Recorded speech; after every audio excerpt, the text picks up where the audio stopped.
This story is titled, Mom and Dad Pleaded for My Return at Christmas After Using My Education Money on Golden Sister.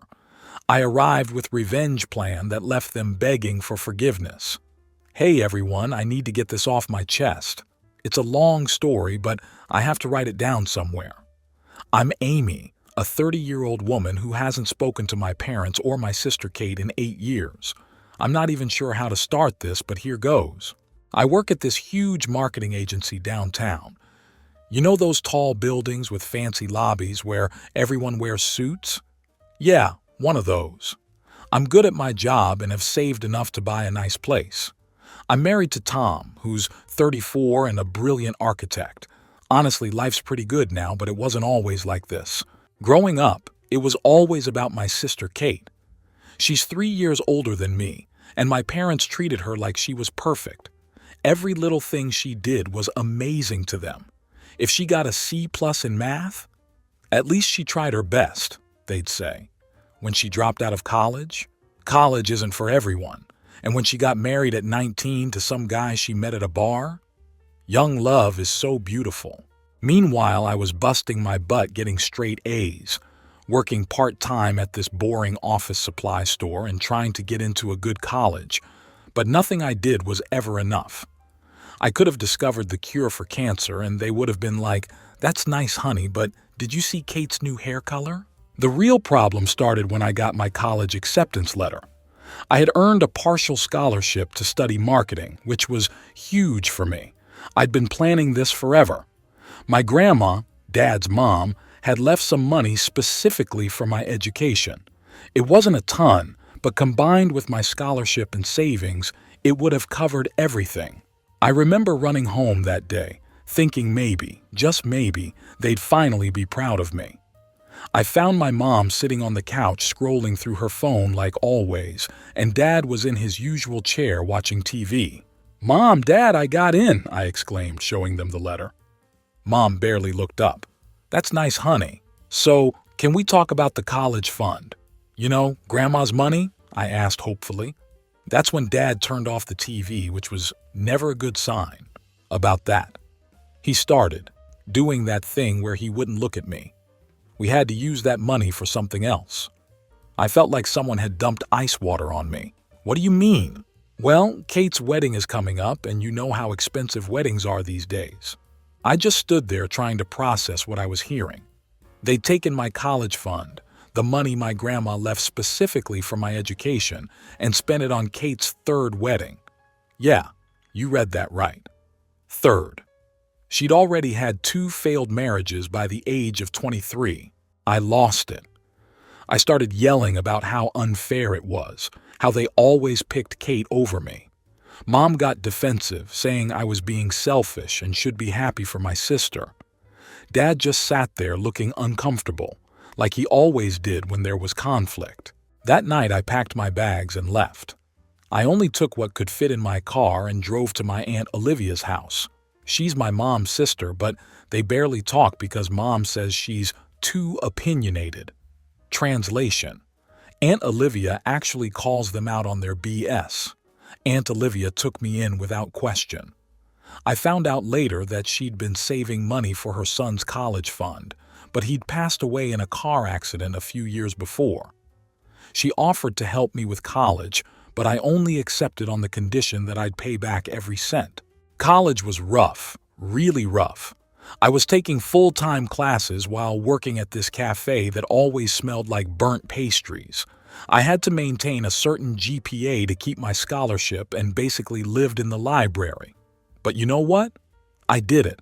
I graduated with honors, got a job at the marketing agency where I still work, and paid back every cent to Aunt Olivia within 2 years. That's also where I met Tom. He was designing some office spaces for the firm, and we kept running into each other in the break room.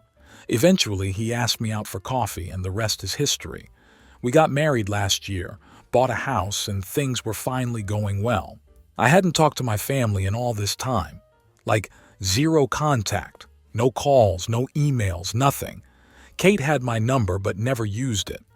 My parents sent a card when I graduated, probably because Aunt Olivia told them, but that was it. So yeah, that's the background. I had to explain all this so what happened next makes sense. It all started last Thanksgiving. I know I should have seen it coming because Aunt Olivia was acting weird for days. She'd start saying something on the phone, then stop herself, but I was too busy with work to really notice. Tom and I had this tradition of spending Thanksgiving Eve at Aunt Olivia's. She makes these amazing maple pecan rolls that make the whole house smell incredible. We usually just hang out, watch movies, and open one present each at midnight. It's chill, you know? So we showed up at her place around 6 p.m. I was carrying this huge tray of my attempt at sweet potato casserole, probably not as good as hers, but I try. And Tom had the gifts. The moment I opened the door, I knew something was wrong. There were too many coats on the rack, too many shoes by the door. Then I heard them. My mom's laugh, my dad's voice, and my sister Kate talking loudly about something. I literally froze in the doorway. Tom walked right into me because I stopped so suddenly. The casserole almost went flying. 8 years. It had been 8 years since I'd seen any of them, and there they were, sitting in Aunt Olivia's living room like they belonged there. Mom's hair was mostly gray now. She used to dye it religiously.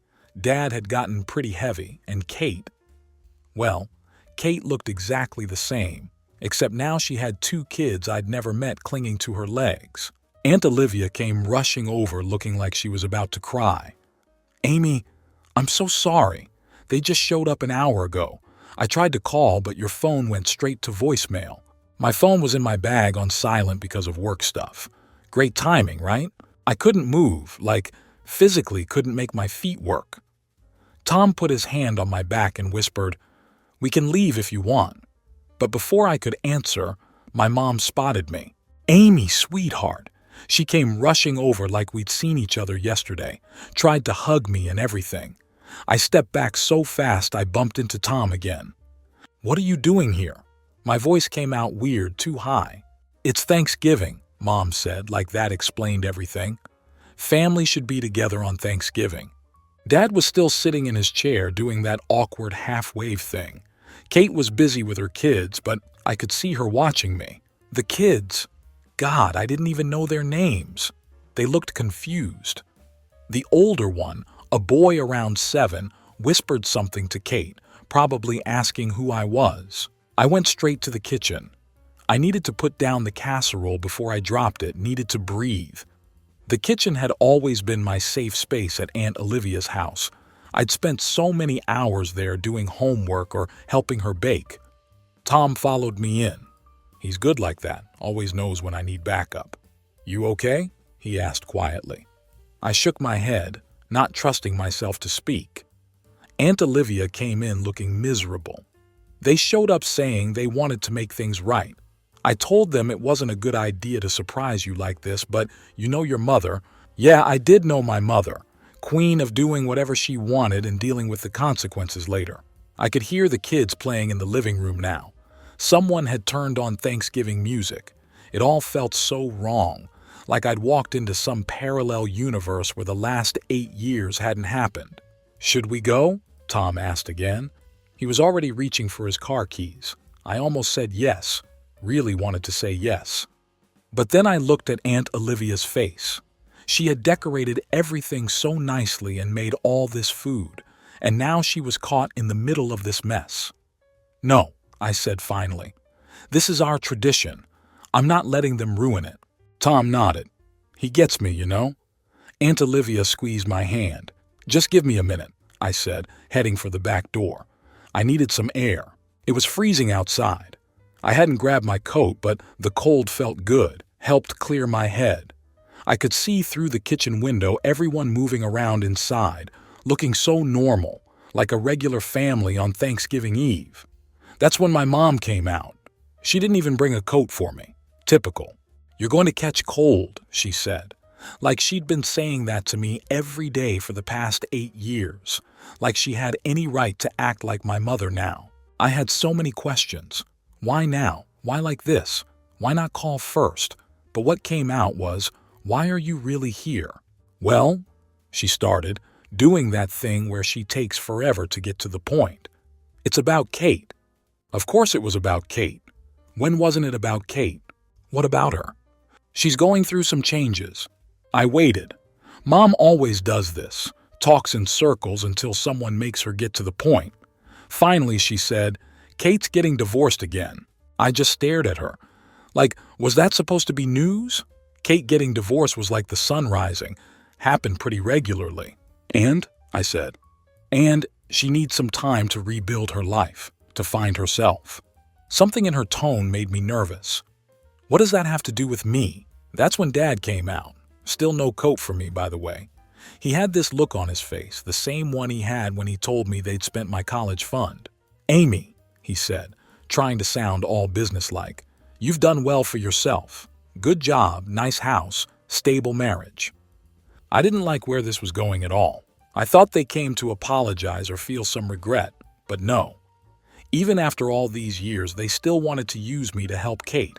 "We were thinking," Mom jumped in, "maybe you could take Ben and Lisa for a while." I legit thought I'd heard wrong. "Take them?" "Just until Kate gets back on her feet," Dad added quickly. "She needs time to sort things out, find a new place, maybe go back to school." I stood there trying to process what they were saying. They wanted me, who they hadn't spoken to in 8 years, to take custody of Kate's kids. "Are you serious right now?" "It makes perfect sense," Mom said, like she was suggesting I water her plants while she was on vacation. "You've got that big house, Tom's got a good job, and you work from home sometimes." "I work from home like twice a month, for the record." "Still, the kids would have stability, structure, and Kate really needs this chance to—" "To what?" I interrupted. "Party, find husband number 4? Mom's face got all pinched. "That's not fair." "Not fair?" I laughed, but not because anything was funny. "You know what's not fair? Showing up at Thanksgiving after 8 years of silence and asking me to raise someone else's kids." "Now, Amy," Dad tried to step in. "No, just no." I cut him off.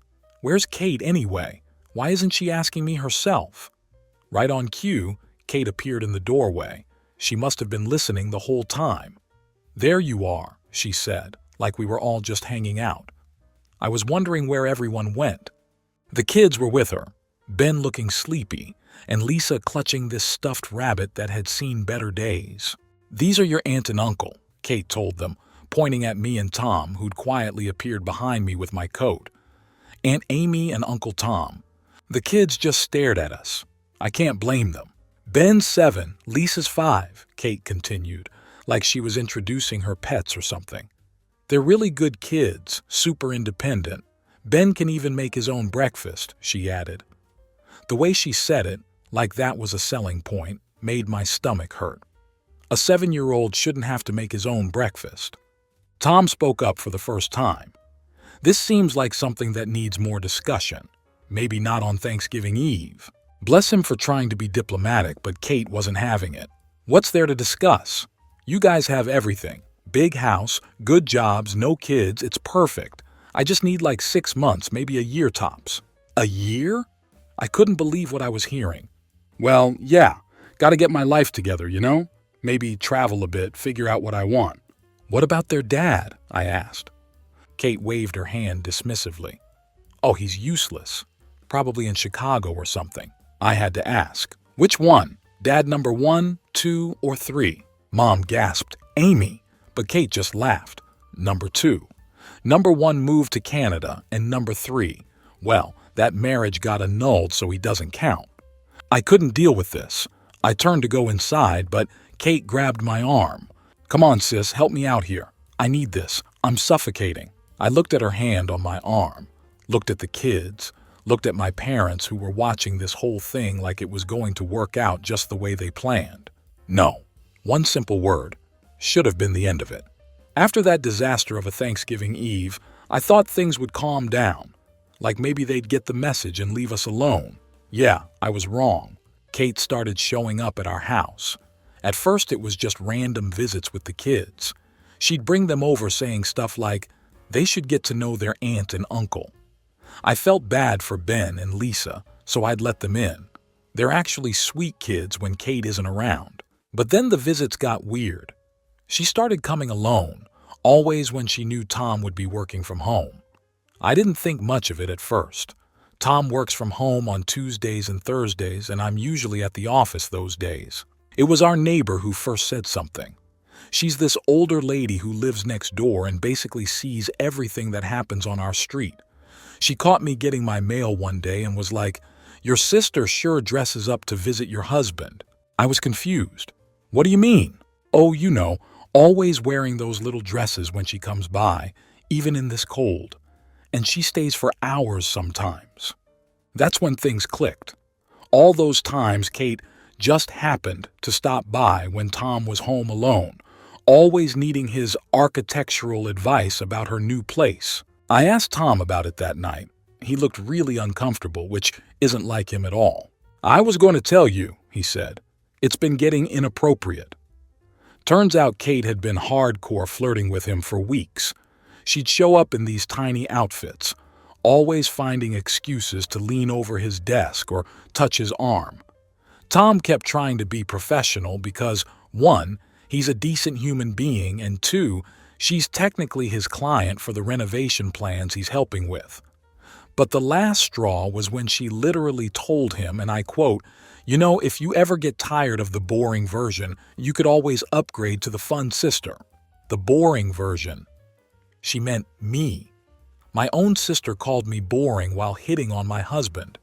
Tom shut it down immediately, told her she needed to find a different architect, and that she wasn't welcome at our house anymore when I wasn't home.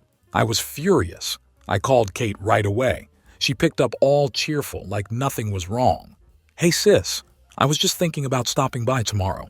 "Stay away from my husband," I said coldly. She laughed. Actually laughed. "Oh, come on, we were just having fun. Tom's been so helpful with all this renovation stuff." "Kate, I swear to God, you're overreacting. Besides, it's not my fault if Tom finds me attractive. I mean, we all know I was always the pretty one." I hung up. Then I called my parents because surely they'd see how messed up this was. Mom's response? "You know how Kate gets when she's stressed. Maybe if you'd agreed to take the kids, she wouldn't be acting out like this. I can't even make this stuff up." Tom suggested we install security cameras. He said we might need evidence of her behavior for what he thinks is coming. He's dealt with enough family drama during renovations to recognize the signs, he explained. I wanted to believe he was wrong. I wanted to believe Kate would at least pretend to be a decent mother, if not for herself, then for her kids. But Tom was right. The next morning, we woke up to the doorbell ringing over and over. Something felt wrong. I got up and pulled open the curtains, and there they were, Kate's kids, Ben and Lisa sitting on our front steps, no jackets, no gloves, just 2 small suitcases beside them, and Lisa clutching that beat-up stuffed rabbit like it was the only thing keeping her together. I bolted for the door, barely aware that Tom was right behind me. The second I opened it, the freezing air hit me like a slap, but it didn't matter. Ben stood up stiffly, rubbing his arms. "Aunt Amy?" His voice was too quiet, too resigned, like he already knew he wasn't supposed to expect much from adults. Tom was already scooping Lisa up, rubbing her frozen hands between his. I grabbed Ben's suitcase. It was light, too light. When I opened it later, I'd find just a few shirts, some underwear, and nothing else. Then I saw the note. It was crumpled in Ben's tiny fist. He hesitated before handing it to me, like he was already bracing for disappointment. I unfolded it with shaking hands. "They're your problem now. I need to live my life. Kate." I felt the ground drop out from under me for a second. I couldn't breathe, couldn't think, couldn't process the sheer cruelty. She left them. She actually left them, like they were some inconvenient baggage she could just dump and forget about. I clenched the note so hard it nearly ripped.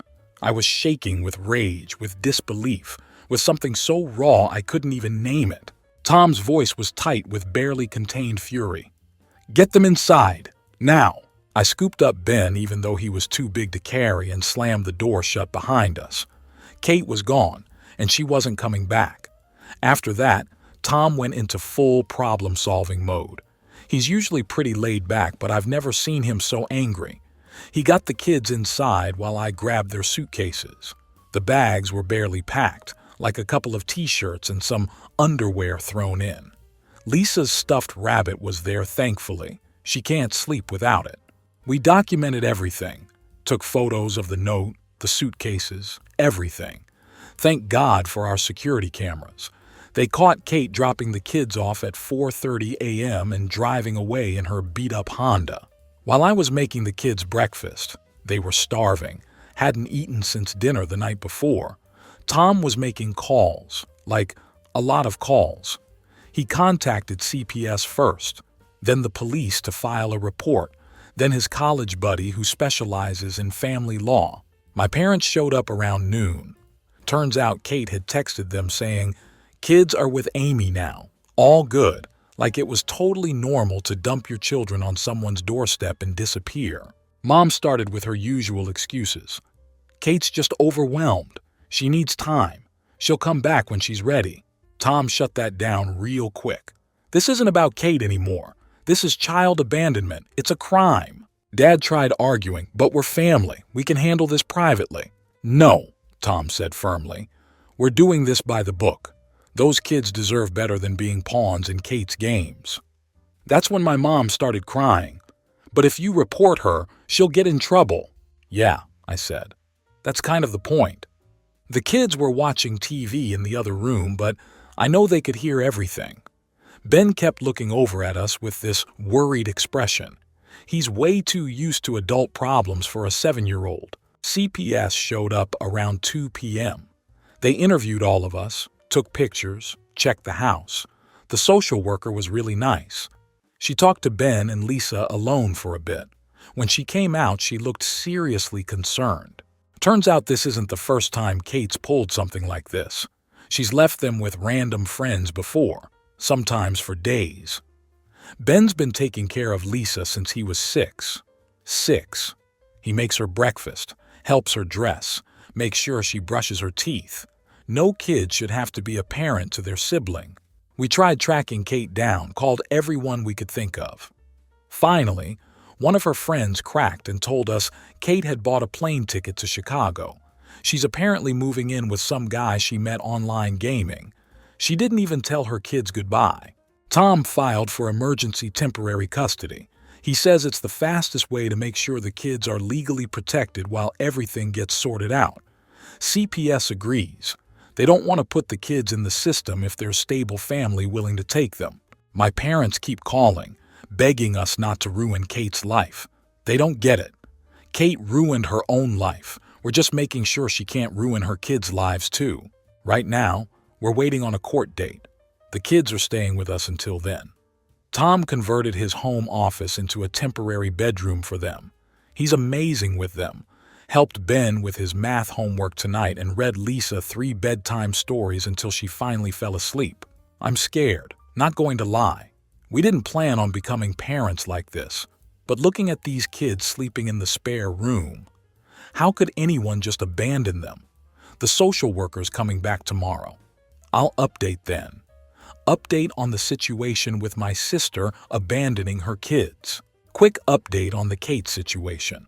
She's still in Chicago, posting pics of herself at clubs and restaurants like she didn't just abandon her kids. Meanwhile, things with my parents got even messier. So CPS called a family meeting yesterday. We all sat down at this big table in Tom's home office. The kids were with Aunt Olivia, thank God, because what happened was rough. The social worker started explaining how the system works, talking about temporary guardianship and stuff. My parents kept nodding like they were following along until she got to the part about Kate potentially facing criminal charges. Mom lost it. She started crying about how everyone makes mistakes and she's still their mother. Then the social worker dropped the bomb. Given the circumstances, we need to discuss permanent placement options. Mr. and Mrs. my parents' last name. As the maternal grandparents, you would be the first choice before we consider foster care. You guys should have seen their faces. Dad started stammering. "Oh no, we can't. We're too old. We don't have the space." Mom jumped in. "Besides, Amy and Tom have that big house. They're young, they have money." It was like watching history repeat itself. Same excuses. different situation. It reminded me of that day they told me they'd spent my college fund on Kate's wedding. Tom, bless him, wasn't having any of their excuses. "Actually," he said, pulling out some papers, "your house has 4 bedrooms. You recently took out a home equity loan to renovate your kitchen, so finances aren't the issue. And according to state law, as grandparents, you're legally obligated to be considered first for placement." My dad got all red in the face. "Now see here, young man." "No, you see here," Tom cut in. He never raises his voice, but man, when he uses his serious tone, people listen. "Your daughter abandoned her children and threw them at us. She's in Chicago spending money on restaurants while her 7-year-old son is acting as a parent to his 5-year-old sister. This isn't about what's convenient for you. It's about those kids." Mom tried again. "But Amy—" "Stop it," I said. All those old feelings from the college fund thing came rushing back. "Stop trying to make me fix Kate's messes. You did this her whole life, cleaned up after her, made excuses, pushed her responsibilities onto me. Not anymore." Then the social worker cleared her throat. "If you're unwilling to take custody, we'll need to document your refusal. This will be part of the court record. And if no relatives step up, the kids will enter the foster care system." That got their attention. See, my parents care a lot about what people think of them. It's why they spent so much on Kate's weddings, had to keep up appearances. "Document?" Mom looked horrified. "You mean this would be on record?" "Yes," the caseworker said calmly. "It will be officially noted that you declined custody of your grandchildren. While it won't be publicly accessible, it will be part of the case file and legal record." Mom's face paled. "So people could find out? If it comes up in court or an official inquiry, yes. And if a family member chooses to share it, there's nothing stopping them." Mom's mouth opened and closed like a fish gasping for air. The next hour was wild. My parents tried everything. Guilt trips, crying, even offering me money. Ironic, right? By the end of the meeting, my parents had signed temporary custody papers. They're picking up the kids tomorrow. CPS is going to do weekly checks. Tom's made sure they can't just pass the kids back to Kate if she shows up. Everything has to go through the courts now. I feel weird about it. Like, I know it's the right thing for the kids. They need stability. But watching my parents do the right thing only because they were forced to brings back a lot of old stuff. Ben asked me earlier if this meant he didn't have to be in charge of Lisa anymore. God, these kids deserve so much better. I don't know how things will move from now on. Let's just hope for better, but I'll keep you updated. Okay, got a lot to update you guys on. Remember how Kate was living it up in Chicago? Yeah, that didn't last long. Tom's buddy worked with local authorities to track her down. Turns out she was staying at some cheap motel off the interstate with this guy she met gaming, not the fancy downtown hotel she was posting pics from. She was just hanging around the nice hotels, taking selfies and pretending she was staying there. The cops showed up at her motel room on Tuesday morning. According to the report, she tried saying she was just taking a vacation and the kids were perfectly fine with their sister, meaning me. The officers weren't impressed. They brought her back yesterday. Not going to lie, seeing her in handcuffs was weird. She didn't look like the confident sister who'd been hitting on my husband and demanding we raise her kids. She looked small, scared. The charges are pretty serious. Child abandonment, child neglect from before she left them with us, child endangerment, and some other legal stuff I don't fully understand, but Tom says are bad. The DA's office interviewed Ben and Lisa last week. They're doing this thing called a forensic interview, where they talk to kids about abuse or neglect. Ben told them everything, how he's been taking care of Lisa since he was 6, how Kate would leave them alone for days, how they sometimes didn't have food in the house because she spent the money on herself. Lisa started crying during her interview when they asked about meals.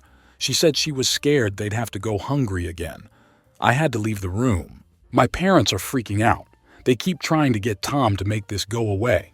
He flat out refused, told them if they try to interfere with the legal process, they could lose custody of the kids too. Mom tried the whole, but she's mentally ill excuse. Yeah, no. Kate's not mentally ill, she's just selfish.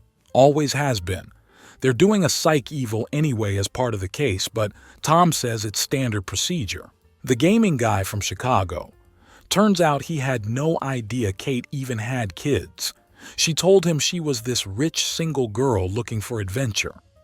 He actually contacted Tom's office when he found out the truth, wanting to help with the case. He sent screenshots of all their conversations where she bragged about having no responsibilities and being totally free. Kate's not talking to any of us now.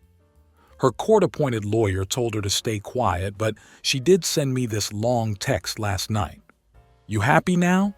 You finally got everyone to notice you instead of me. Bet you planned this whole thing. You were always jealous that Mom and Dad loved me more. Well, congrats. Hope you're satisfied now that you've ruined my life. I didn't respond. What's there to say? She abandoned her kids on my doorstep in the middle of winter. She did this to herself. They even searched her motel room. They found receipts for designer clothes and expensive restaurants. She had money. She just chose to spend it on herself instead of her kids. And yeah, it's been 6 months since everything went down with Kate. The court case finally wrapped up last week. Kate took a plea deal. She's getting 18 months in state prison with possibility of parole after 12 months, plus 5 years probation after release. She also lost all parental rights. The judge wasn't playing around. He said something about how the systematic neglect and final abandonment showed a complete disregard for her children's well-being. My parents actually got their act together, which honestly surprised everyone. I think finally seeing all the evidence in court, hearing what Ben and Lisa had been through, it changed something. Mom actually stood up in court and said Kate needed to face consequences. Never thought I'd see that happen. The kids are doing better, like actually better, not just putting on a brave face better. They're still living with my parents, but there's been a complete change in how things work. My parents had to take parenting classes as part of the custody agreement. Tom's idea. He's scary smart about this stuff.